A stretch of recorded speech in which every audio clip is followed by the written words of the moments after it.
Welcome to It's Rainmaking Time, a special broadcast place for the transmission of new knowledge, modern-day discoveries, ancient wisdom, and the beauty and marvel of the human spirit. The man you are about to meet is a jewel of this civilization. He is the founder of the Grameen Bank, the only bank in the entire world that lends money to the poorest of the poor. He is the author of the book Banker to the Poor, Microlending and the Battle Against World Poverty. He is the only human being on earth who has dared to successfully reinvent and restructure the banking system to serve the greater good. His work and his life challenges us to rethink what we have ingested about money, collateral, lending, credit, and the entire role and underpinnings of financial services throughout the modern world. I'm Kim Greenhouse. Please join me in welcoming this beloved pioneer, visionary, businessman, and humanitarian, Dr. Muhammad Yunus. Welcome to It's Rainmaking Time. Well, I'm delighted to be here in your show. You know, I really should be scared to have you on the show because anybody that has had the nerve and the gumption to take on the banking industry, definitely I should be scared of. Really, seriously. I'm telling you, when God invented the word wow, I think you were born. Thank you. Thank you. For me, I didn't know much about the power of the banking at that time, so I just went ahead and did it and didn't worry about what they have to say because I thought this was something so needed. People needed the money, and nobody is there to give them the money to get ahead with their life. And looked around, and I said, well, maybe I should try it. Everybody says it cannot be done, and said somebody has to try it out. So I tried, and it worked, and then we gradually became big.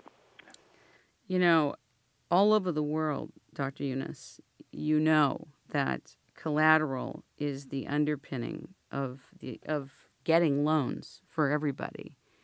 And there are many people who, A, don't know about your work, but those who do, who have even known what a great job that you've done, the tremendous work that you've done, do not feel and think that this can be applied to other landscapes, the whole concept of giving loans without collateral. And I think that it would behoove you to explain why it is that your system and your structure and your processes work. What really have you done that's different? Well, you mentioned it already. Basic thing that we freed banking from the tyranny of collateral. Banking system is built on collateral. Without collateral, they assume that they cannot do the business of banking.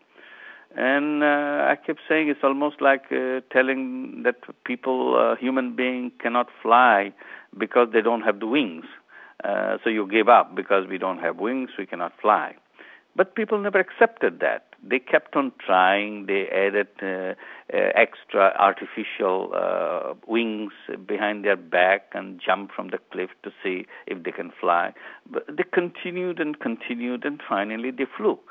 But they didn't need their own wings. They had designed the planes and so on. So human beings is a creation which always finds a solution.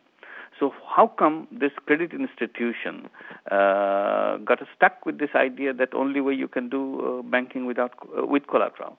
And by doing that, you, as a matter of fact, what you are saying, your basic principle of banking is the more you have, the more you can get.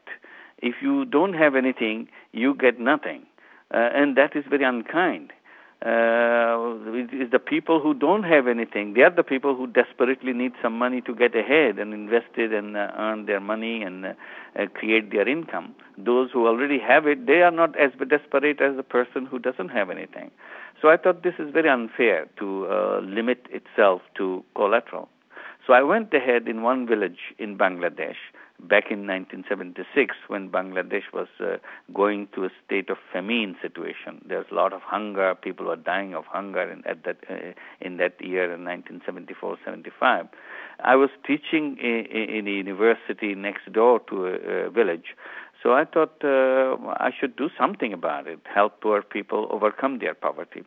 So I would go around every day trying to see if personally I can do something to one person to help the person to overcome the daily problems. And I did a lot of tiny little things. Then I saw how people suffered for a small amount of money. Nobody would give them that a small amount of money to get ahead with their life. They have to take recourse to go to the moneylenders. And moneylenders charge exorbitant interest and also impose very unkind conditionalities. So seeing this, I looked around. I said, my God, there are so many people under that situation. So I made a list of people who needed a small amount of money. And finally, when the list was made, there were 42 people on my list, and the total money together they needed was only $27. And I was shocked. Because here we are talking about economic development of the country. You are saying that you'll be needing millions of dollars and billions of dollars for investment. We don't even care that people are not waiting for billions of dollars. They're waiting for few pennies, and that few pennies they don't have. So I went ahead, gave this $27 from my pocket, and gave it according to the list. And people were very surprised that anybody could be so kind to give them this money. And they were so excited. Then I asked myself the question, if you can make so many people so happy with such a small amount of money, why shouldn't you do more of it? That's lovely, and we're going to make a lot of people happy and let people know that you're here with its Rainmaking Time. For those of you who are tuning in, we are here with Dr. Mohammed Yunus with the Grameen Bank. He is the author of Banker to the Poor, Microlending, and the Battle Against World Poverty. And you're saying? So I was thinking how to do more of it. An idea came that I should link these people with a bank, and the bank was located right in the campus. So I went to the bank manager, asked him to give loans to the people in the village, poor people in the village. He was shocked. He was surprised. He said, it's impossible. Bank cannot lend money to the poor people. I said, why not? He said, well, because they don't have any collateral. I said, why do you need collateral? All you need is your money back. If they give you money back, you can do business with them. I said, no. Banks always need collateral.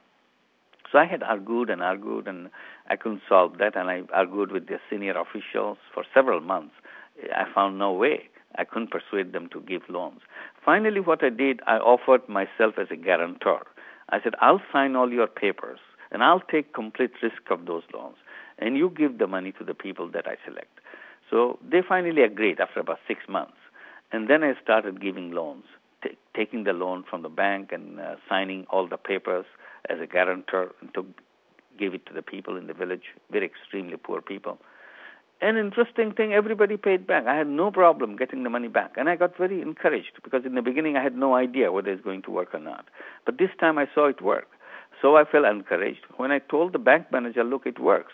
The bank manager said, maybe you did it in one village, it worked. Anything can happen in one village. But if you do it in 2 villages, it don't work. So I did it in 2 villages, it worked. Then he raised the number of villages to 5. He said, you should do it in 5 villages. I did it in 5 villages, it worked. So every time I have become successful, he will raise the number of the villages. And I'll go ahead and do it to show to him, demonstrate to him that it works. And finally, I found out that I should, instead of trying to persuade him, why don't I create a separate bank? Then I applied to the government to give us the license to create a bank. In 1983, we got the license, and then we started a separate bank. That's how the bank was created. That's remarkable. I am sure that as you went to bring this concept and structure into other places around the world, that you met with resistance, did you not? Oh, yes, a lot of resistance. You see, people's mindset plays a very strange role. Once you believe in something, once you are used to doing things a certain way, once you get used to certain concepts, it's extremely difficult to get out from those concepts and ideas. Even if you see in reality things are different, you still hold on to it. Maybe what you see now is a temporary phenomenon. So bankers started saying that, well, it may work in Bangladesh, probably it will not work in other countries. Bangladesh is a very strange country. All kinds of funny things can happen. Then it becoming popular, and other countries emulated them, started copying this methodology, and it worked. Then they said maybe it works in Muslim countries, it don't work in other countries.